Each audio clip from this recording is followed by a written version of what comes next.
I've been asked a number of times, how do I keep my hands, my wrists, my arms healthy?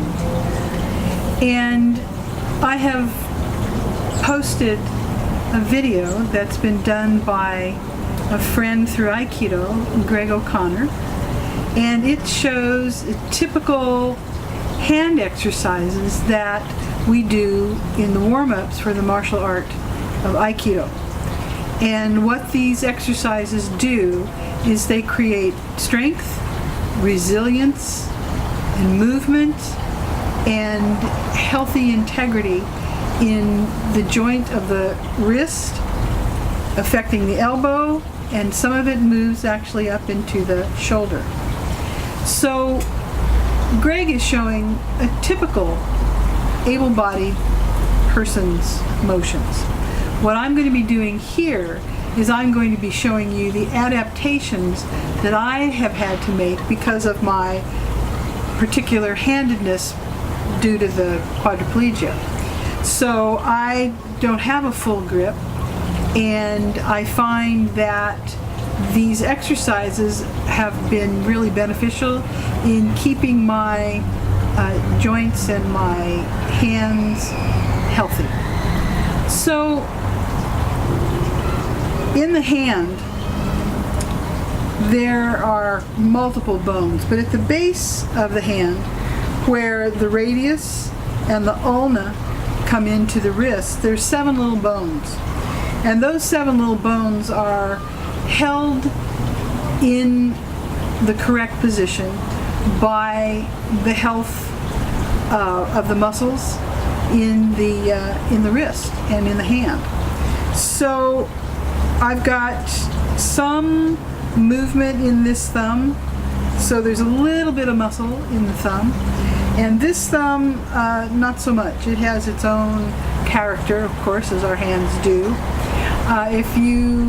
There's the typical quad hand where there's not a whole lot going on, but what I found in doing these exercises is I actually got more ability in my hands through this. So I'm going to show you this first technique.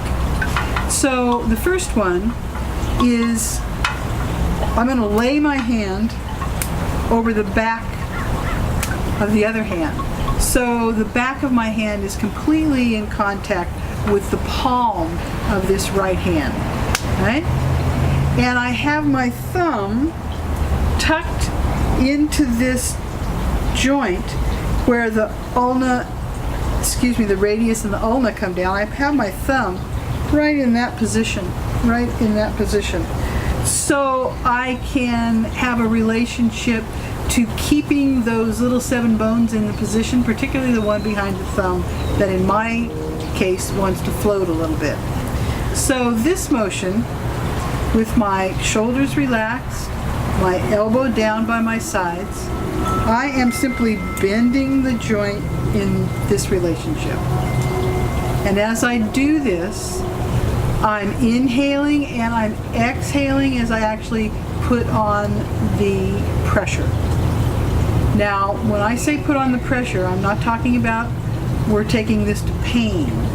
I'm talking about going to the place where it feels fully stretched for where my wrist happens to be on today. Could be different tomorrow, but today, this is as much as my wrist wants to stretch. So I am going to that place of stretch and then just a tiny bit more, but not with the intention of driving my body to hurt.